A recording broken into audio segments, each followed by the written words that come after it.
Oi, oi, oi, quinto ano, tudo bem com vocês? Aqui é a Tia Pati. Nessa segunda-feira, dia 12 de abril de 2021, e hoje nós temos aula de ciências e vamos terminar o nosso conteúdo do primeiro bimestre, tá bom? Nós estamos falando sobre sistema respiratório e hoje nós temos algumas curiosidades para que a gente possa terminar de compreender todo o assunto referente à respiração. Então, vamos lá. Você vai pegar o seu livro, você vai abrir ele na página 34. Já já a gente vai ver a primeira curiosidade da nossa aula de hoje. Enquanto você pega seu livro, enquanto você procura a página 34, eu vou trazer para você aqui este novo infográfico, onde a gente vai relembrar a localização de alguns órgãos importantes para o processo de respiração e que eles compõem o sistema respiratório. São eles as fossas nasais, que são as entradas de ar através das narinas, tá bom? E a cavidade bucal, que no caso é a nossa boca. Aqui mais atrás, próximo à garganta a gente já tem a faringe. Descendo um pouquinho mais, a gente tem a laringe. E o ar vai entrar então por aqui, ó, pelas fossas nasais ou pela cavidade bucal. Lembrando que, como nós falamos nos últimos encontros, a fossa nasal, ela tem esses pelinhos que vão funcionar como se fossem filtros, impedindo que pequenas partículas de sujeira ou até mesmo micro-organismos entrem dentro de você. E o melhor de tudo, quando você respira pelo nariz, você garante que o ar ele vai ser aquecido antes de entrar no seu corpo. E além disso, umedecido também. Por quê? Porque quando a gente respira pela boca, além da gente não ter o processo de filtragem desse ar, ele também não pode ser aquecido. E quando o ar frio entra dentro do nosso corpo, a gente acaba perdendo calor. Então é importante manter a temperatura do corpo, ok?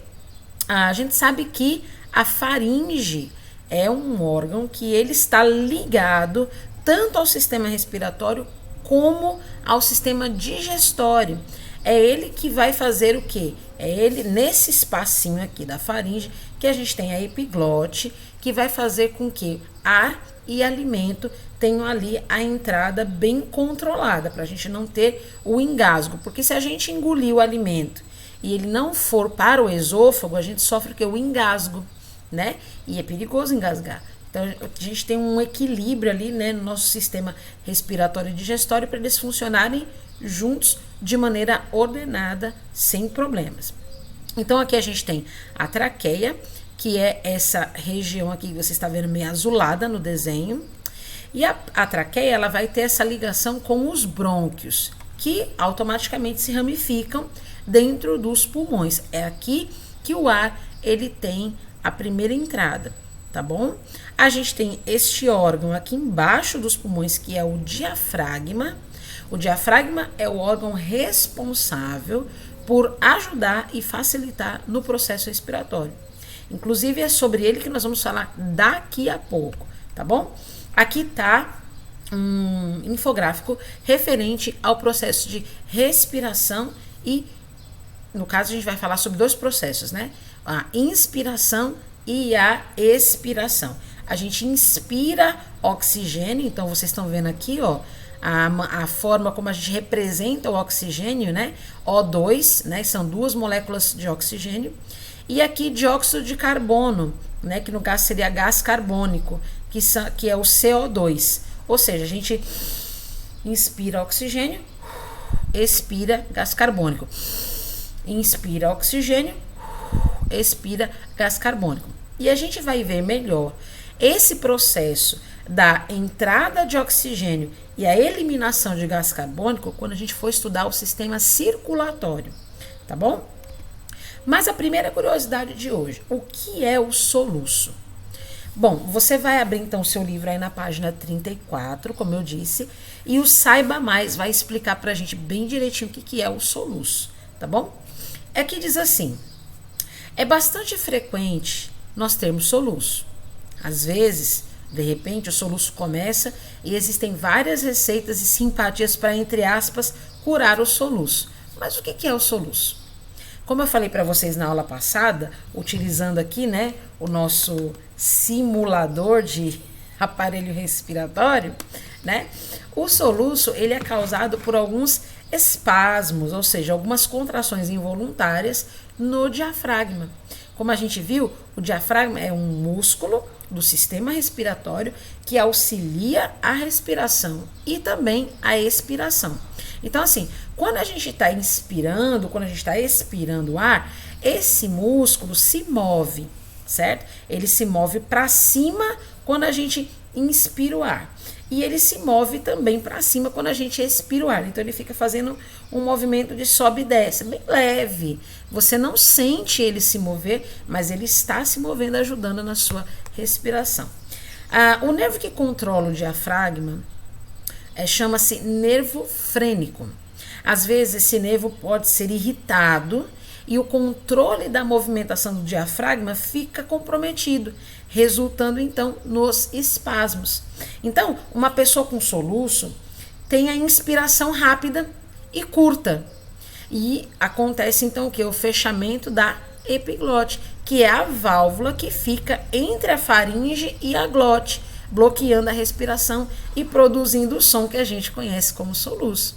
Então, os soluços podem ter várias causas. A mais comum é o estômago cheio de comida ou de ar. Nesse caso, o soluço passa depois de alguns minutos. É muito comum nós estarmos comendo e conversando. Então, quando a gente come e conversa, é muito comum a gente engolir, né, alguns pedaços de ar, vamos dizer assim, né? A gente acaba engolindo ar também enquanto a gente engole o alimento. E aí esse ar fica aqui dentro do estômago, enquanto a gente está enchendo ele de comida, e aí é muito comum a gente afetar o nervo frênico. E ele vai ter alguns espasmos, né? Ou seja, ele vai dar uns puxões, né? Comprometendo então o funcionamento normal e adequado do diafragma, que é fazer o movimento de sobe e desce enquanto a gente está respirando. Ele apoia os pulmões para que eles possam estar cheios de ar e vazios de ar no momento que a gente está inspirando ou expirando, certo? E aí tem muita gente que faz o seguinte, tem muita gente que cola uma fitinha vermelha na testa. Tem gente que prende a respiração. E tem gente que bebe muita água, né? Às vezes, e a mais comum de acontecer, é beber água. E às vezes funciona do soluço parar. Por quê? Porque quando você encher o seu estômago de água, o estômago ele expande, ele ocupa mais espaço, porque ele está mais cheio de água. Então, como ele fica mais cheio de água, automaticamente você começa a perceber que ele toma mais espaço dentro aqui, né, do seu abdômen. E aí o que acontece? Ele acaba dando uma prensadinha de leve sobre o diafragma, porque eles estão muito próximos. E aí o diafragma pode dar uma paradinha, né, dar uma estabilizada e o nervo frênico vai voltando ao normal. E aí você para de soluçar. Uma vez eu vi uma coisa, o povo tomando água com o nariz fechado de ponta cabeça. Não faça isso. Isso daí é para gerar um engasgo muito sério. Isso é perigoso. Então, cuidado, tá? Quando você conhece o funcionamento do seu corpo, você já sabe que logo vai passar. Você já sabe que é uma coisa normal. Você já sabe que é algo que aconteceu por conta da respiração ter interferido no processo de digestão. Justamente as crianças, bebês, né? Bebezinho tem muito soluço. Por quê? Porque eles conseguem mamar e respirar ao mesmo tempo. Então, por isso que bebê tem muito soluço, porque engole muito ar enquanto mama, certo? Então, isso é normal, tá bom? Por que a gente tem meleca no nariz? Ai, tia, credo, que assunto chato, que assunto feio. Não, é ciência, vamos estudar. Vamos abrir a página 37 para a gente descobrir por que a gente tem meleca? Gente, a meleca nada mais é do que o muco, né? A secreção ressecada dentro do seu nariz. Quando você tem contato com a poluição, com a fumaça, às vezes tem pessoas, né, perto de você que fumam também, não é só a fumaça dos carros, mas às vezes é a fumaça de cigarros e até mesmo micro-organismos que estão presentes no ar, né? Aí que acontece? O seu nariz, ele vai ter uma produção de uma secreção aumentada, ou seja, é uma defesa do seu organismo. Quando o ar tem alguma substância que o seu organismo entende que vai te prejudicar, ele começa a produzir um muco. Esse muco vai ficar aqui, ó, nas cavidades, né, nasais, aqui dentro das paredes do seu nariz, né? Então, para evitar que tudo isso chegue aos pulmões, o que ele faz, né? O seu nariz entra com a função de filtro desse ar que está entrando dentro de você. Tá vendo como ele é inteligente, seu corpo? Rapaz, é uma máquina, né? Então, por conta do aumento, né, desse ar que tem cheiro, que tem alguma coisa que o seu cérebro logo detecta e automaticamente começa a acelerar a produção do muco aqui dentro do seu nariz, ele acaba também fazendo com que tudo que você respire, né, fique meio que grudado nesse muco.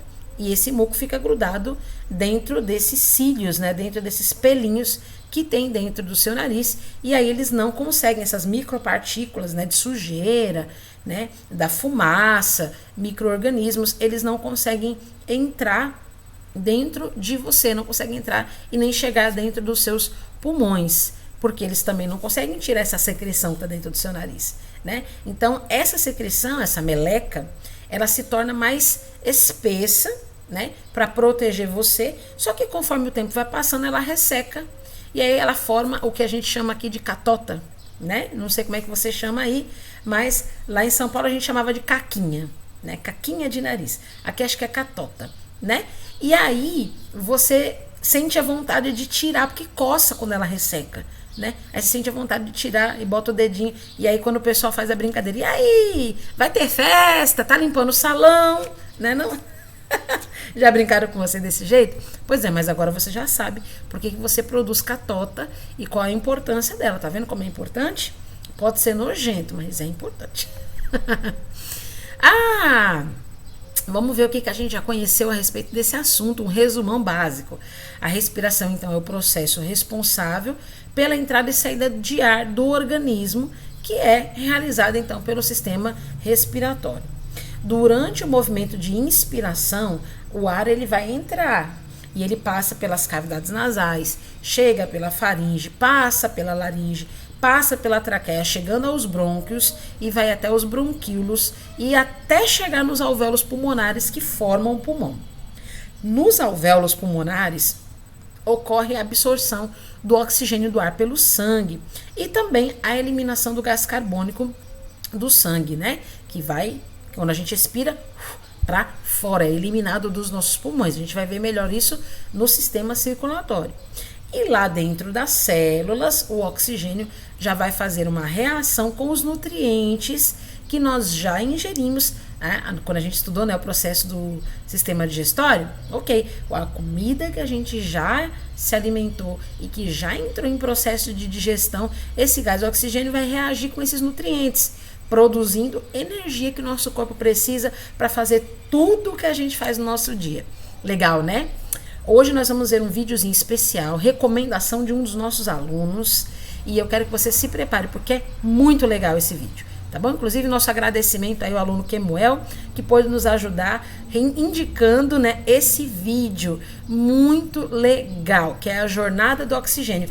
Parabéns, Kemuel, obrigado pela dica, nós vamos assistir na aulinha de hoje, tá bom? Então a gente fica por aqui com o nosso resuminho de ciências, lembrando que hoje nós temos algumas atividades já para encerrar o nosso livro. Vamos fazer a atividade da página 34, vamos corrigir as atividades da página 37 e vamos fazer a atividade da página 38. Tá bom? Então até daqui a pouquinho na sala de aula virtual, às 8 horas da manhã, eu tô enviando para vocês o link de acesso. Então não sai daí, tá bom? Beijo para vocês e até mais tarde. Tchau, tchau.